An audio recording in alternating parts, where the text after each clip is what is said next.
Bismillahirrahmanirrahim. Assalamu alaikum dear student. This is Elysium Public School and College Rotra.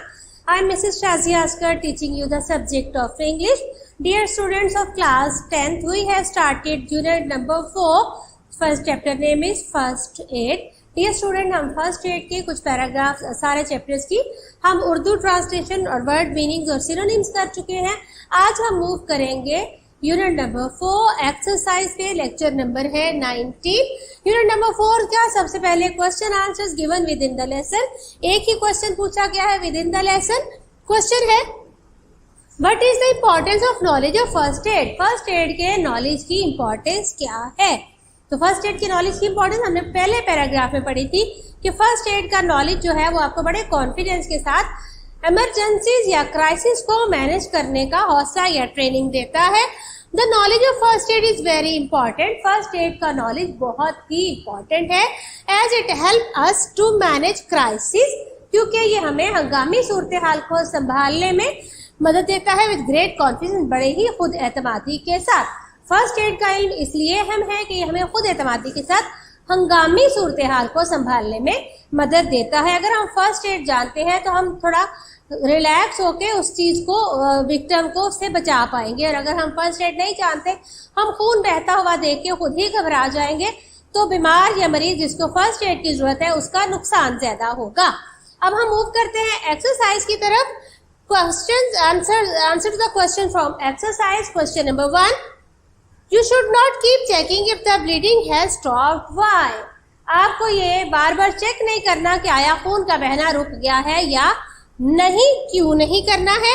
We should not keep checking if the bleeding has stopped. हमें ये check नहीं करते रहना है कि आया खून का बहना रुक गया है. क्यों?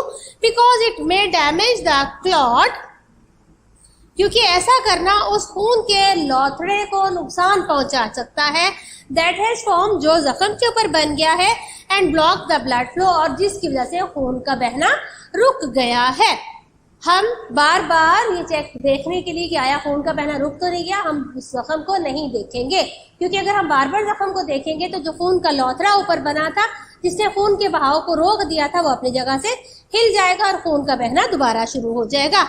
Question number 2, why is it necessary to keep the soap away from the wound. हमने क्लीनिंग ऑफ द वाउंड में पढ़ा था कि जख्म को हम रिंस आउट करेंगे पानी के साथ और इर्द गिर्द के एरिया को हम साबुन से धोएंगे. जख्म को हम साबुन से नहीं धोएंगे. क्यों? क्योंकि साबुन जो है वो जख्म में सोजिश पैदा कर सकता है. क्वेश्चन नंबर 2 का आंसर है it is necessary to keep the soap away from wound. जरूरी है कि साबुन को जख्म से दूर रखा जाए, because it can cause irritation in the wound, क्योंकि साबुन जख्म के अंदर सोजन पैदा कर सकता है.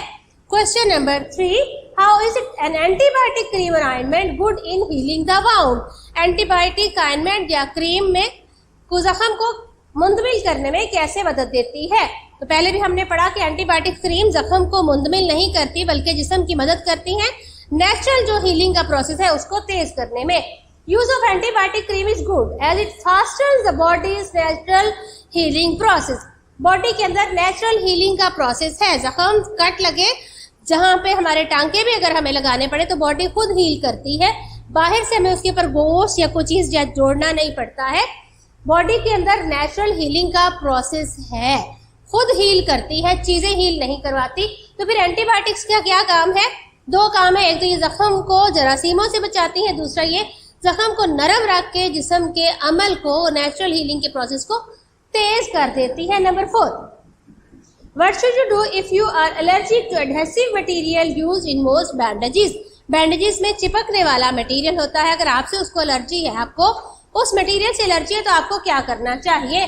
If we are allergic to adhesive material used in bandages, अगर पट्टियों में इस्तेमाल होने वाले चिपकने वाले लेसदार मादे से आपको एलर्जी है, you should use adhesive free bandages. तो आपको वो पट्टी इस्तेमाल करनी चाहिए जिसमें चिपकने वाला मादा ही ना हो. जालीदार पट्टी है, साफ कपड़ा है, और उसे आप कागज की टेप से या सीजर्स के साथ, स्टेपलर्स के ट्वीजर्स के साथ या बांध कर इस्तेमाल कर सकते हो.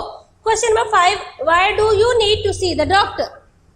आपकी फर्स्ट एड हो गई, आपके जख्म के ऊपर से खून बहना रुक गया, आपने पट्टी कर ली, फिर भी डॉक्टर को मिलने की जरूरत क्यों पेश आ जाती है? When we are injured or unwell, जब हम जख्मी होते हैं या बीमार होते हैं, we seek first aid from the train person, तो हमें एक फर्स्ट एड अगर किसी ट्रेन पर्सन से मिल जाती है तो that is enough.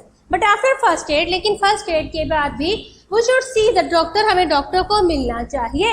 If the recovery slow, अगर जख्म के ठीक होने का अमल स्लो है, सुस्त है, और if the wound is inspected, या फिर वो जख्म जो है जरासीम ज़दा हो गया है, खराब होने लग गया है। Question number 6, what should your first aid kit consist of? First aid kit जो है, जो हर ऑफिस, हर स्कूल, हर घर, हर फैक्ट्री के लिए लाजमी है, उसमें अंदर क्या क्या होना चाहिए?